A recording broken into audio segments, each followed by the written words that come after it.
پھر یہ بھی یاد رکھیے کہ اللہ سبحانہ و تعالیٰ کی ایک حکمت ہے، مصلحت ہے کوئی، کہ اس طرح کے الٹے لکھے ہوئے کلام یا شیطانی قسم کے منتر وغیرہ جو ہیں وہ انسان پر اثر انداز ہوتے اللہ کے اذن سے ہی ہیں، لیکن ایسی چیزوں سے بھی نقصان ہوتے ہیں، یعنی جادو برحق ہے۔ حضرت عائشہ کہتی ہیں کہ نبی صلی اللہ علیہ وسلم پر جادو کیا گیا تھا اور اس کا اثر یہ ہوا کہ آپ خیال فرماتے کہ فلاں کام کر چکے ہیں حالانکہ وہ آپ نے کیا نہیں ہوتا تھا، تو کچھ عرصہ آپ اس اثر میں رہے۔ حضرت عائشہ رضی اللہ عنہا پر بھی جادو ہوا تھا۔ امرہ ان کی شاگرد ہیں، وہ کہتی ہیں کہ ایک مرتبہ عائشہ رضی اللہ عنہا بیمار ہو گئی اور ان کی بیماری کا دورانیہ بہت زیادہ لمبا ہو گیا۔ اسی دوران مدینہ میں ایک طبیب آیا، عائشہ رضی اللہ عنہا کے بھتیجے اس کے پاس گئے اور ان سے حضرت عائشہ کی بیماری کے بارے میں پوچھا۔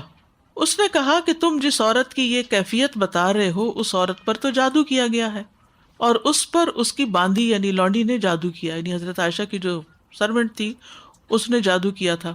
جب تحقیق کی گئی، انویسٹیگیشن کی گئی، تو اس لڑکی نے اقرار کر لیا کہ ہاں میں نے کیا ہے۔ پوچھا گیا کیوں کیا ہے، تو کہنے لگی میں چاہتی تھی کہ آپ فوت ہو جائیں تاکہ میں آزاد ہو جاؤں۔ تو بعض اوقات اس طرح کے بھی ناسمجھ لوگ ہوتے ہیں نا،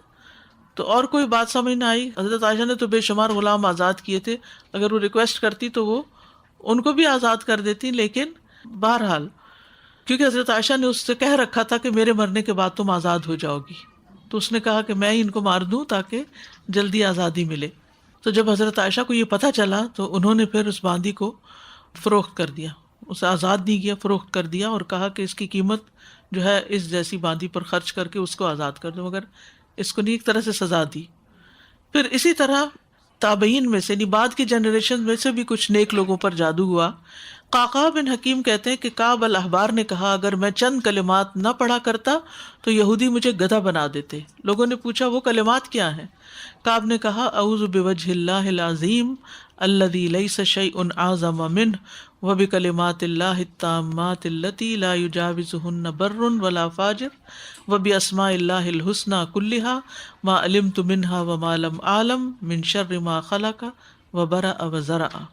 میں اللہ کے عظیم چہرے کی پناہ مانگتا ہوں جس سے عظیم کوئی اور چیز نہیں، اور اس کے مکمل کلمات کے ساتھ پناہ چاہتا ہوں جس سے کوئی نیک یا بد آگے نہیں بڑھ سکتا، اور اس اللہ کے تمام اسماء حسنہ کے ساتھ پناہ چاہتا ہوں جن کو میں جانتا ہوں اور جن کو میں نہیں جانتا، اس چیز کے شر سے جس کو اس نے بنایا، پیدا کیا اور پھیلا دیا۔ تو یہ دعا جو تھی وہ پڑھتے رہتے تھے، تو اس دعا کی وجہ سے اللہ سبحانہ و تعالیٰ نے ان کو محفوظ رکھا، کیونکہ انہوں نے شیلٹر لے لیا تھا، پناہ لے لی تھی اللہ کے چہرے کی۔ ٹھیک ہے۔